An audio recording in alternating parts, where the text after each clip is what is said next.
Son las 13 horas con 15 minutos, amigos televidentes. A continuación vamos a dialogar con Francisco Paredes. Él es internacionalista y unos temas que sin duda son importantes que queremos compartir y sobre todo recoger la opinión del experto. Francisco, bienvenido, buenas tardes, gracias por acompañarnos. Varios temas. Empecemos por Israel, Palestina, Israel, Hamás. ¿Cómo se llega a este enfrentamiento que es recurrente y cada vez con destrucción y muertes que se incrementan? ¿Cómo entender esta situación? Bienvenido, buenas tardes. Hernán, muy buenas tardes también para todos quienes nos miran a través de la señal de Telerama. Si comenzamos a hablar del conflicto entre Israel y Palestina, tenemos que remontarnos hacia más de 3.000 años, incluso antes de Cristo, para poder comprender el origen mismo de esta disputa que ha existido de carácter religioso, de carácter territorial, y finalmente es una disputa que el día de hoy tiene las consecuencias que las estamos experimentando. Sabemos, dependerá desde dónde contamos la historia, para saber de qué lado de la historia y de qué lado del conflicto nos vamos a colocar. Si comenzamos, por ejemplo, solamente a partir de después de la Segunda Guerra Mundial, nos vamos a dar cuenta que hay un movimiento de la comunidad internacional que lo que buscaba era crear dentro de este territorio un Estado administrado, al menos por la comunidad internacional, cosa que finalmente no ocurrió. Lo que ha ocurrido es que Israel ha tomado posesión de un terreno, específicamente hablando de Jerusalén, que en principio se comparte a través de 3 religiones, en donde las 3 religiones creen tener una tierra santa de distintas visiones, desde luego, pero que las 3 buscan cierto tipo de reconocimiento y propiedad.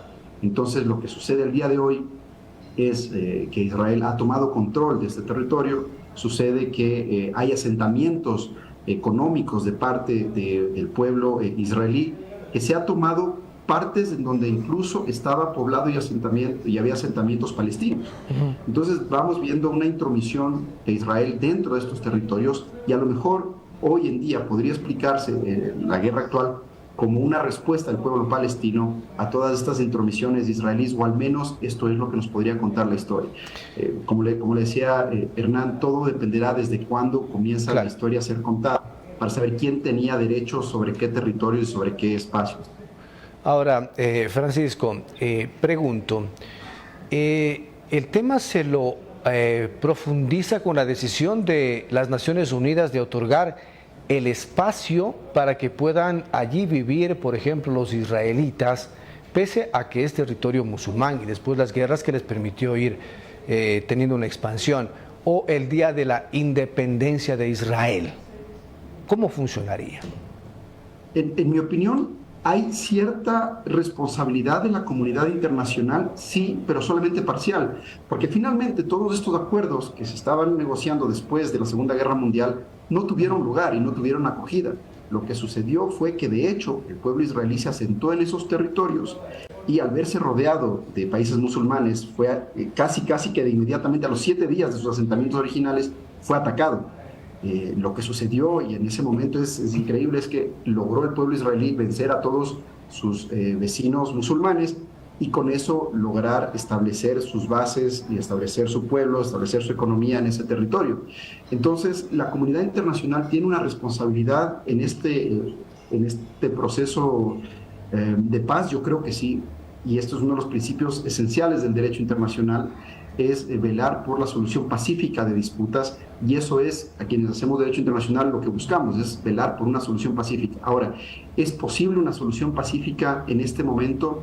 Es difícil dar una respuesta afirmativa por todo lo que ha ocurrido, pero como practicantes del derecho internacional, eso es lo que buscamos y hacia eso orientaríamos las decisiones, a que sean en las mesas de negociaciones y no detrás de los fusiles que se resuelvan este tipo de disputas. Otro tema. Que va a ocurrir? Por favor, te concluyamos. Sí, no, simplemente qué es lo que va a ocurrir mañana es muy difícil saber. Sabemos que al día de hoy hay intervenciones militares y no militares de otros países.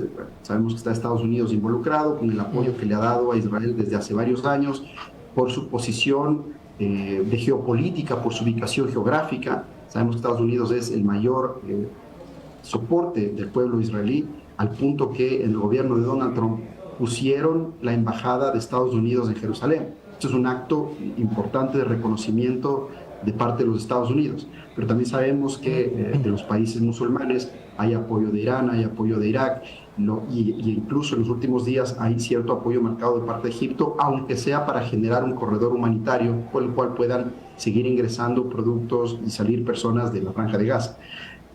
Eso también es importante tener en cuenta, es decir, el resto de actores que tendrán algo que decir y que actuar dentro de este proceso. Quisiera también aprovechar, Francisco, su presencia virtual con respecto al tema de la Argentina. ¿Qué pasó? ¿Fallaron las encuestas o la gente finalmente en Argentina tuvo miedo de cambios tan radicales que lo estaba impulsando Milei para pues inclinarse por Massa, que no era el favorito? ¿Y qué va a pasar o qué podría pasar en la segunda vuelta con el balotaje allá en Argentina? Las elecciones de Argentina no dejan de ser indescifrables. Sabemos que en la primera vuelta, aparentemente Javier Milei ni siquiera hubiese ocupado los 3 primeros puestos de acuerdo a las encuestas y terminó llevándose gran parte de las elecciones primarias, ¿no? Ahora que hemos corrido ya a la primera vuelta general, todos de alguna manera esperábamos, incluso los encuestadores esperaban una votación mucho más alta de Milei. Recordemos que en las primarias Milei obtuvo cerca de 33 puntos y ahora en esta primera vuelta no llegó a los 30 puntos. Entonces, es decir, Milei perdió votantes durante estas elecciones. La pregunta es, ¿hacia dónde se fueron esos votantes en primer lugar? Parecería que los votantes se fueron principalmente hacia su opositora, hacia su, no diría oposición, pero hacia su partido ideológicamente conectado como es Juntos por el Cambio, y este partido pues es quien logró tener una votación de cerca del 26%. Y decía que es indescifrable porque cómo es posible, cómo es comprensible que Sergio Massa, ministro actual de Economía, quien debe tener una responsabilidad de la inflación, de la hiperinflación que vive Argentina al día de hoy, de 140 puntos, 140%, que es altísimo, es casi la única vez que ha sucedido esto en la historia argentina, sea quien ha alcanzado cerca de 36 puntos, es decir, un poco más, y hasta se llevaba las elecciones en primera vuelta. Y por eso decía que es indescifrable. Ahora, claro, ¿cómo se explica esto? Yo creo que hay varias explicaciones.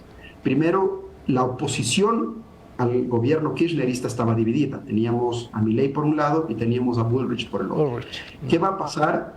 Sabemos que Bullrich ha mostrado su apoyo incondicional a Milei, lo ha hecho de manera abierta. Tanto es así que, por ejemplo, mirando hoy las noticias de la Nación Argentina, hay un miedo marcado de parte de Massa, claro, asegurando a los empresarios que en caso de ganar en caso de ganar Milei, la Argentina explotaría. Utilizó esta expresión de, claro, casi que catastrófica, ¿no? Lo cierto es que Bullrich ha mostrado su apoyo a Milei. No necesariamente los 26 puntos de Bullrich irán a favor de Milei, pero con que se obtenga al menos 20 puntos va a bastar para que Milei el 19 de noviembre sea el nuevo presidente de Argentina. Francisco, muchas gracias, muy amable. Gracias por su tiempo y el análisis y reflexiones de temas importantes. Gracias. Gracias. Francisco Paredes, internacionalista. Son las 13:23, nos vamos a una pausa comercial. Volvemos enseguida, tendremos más.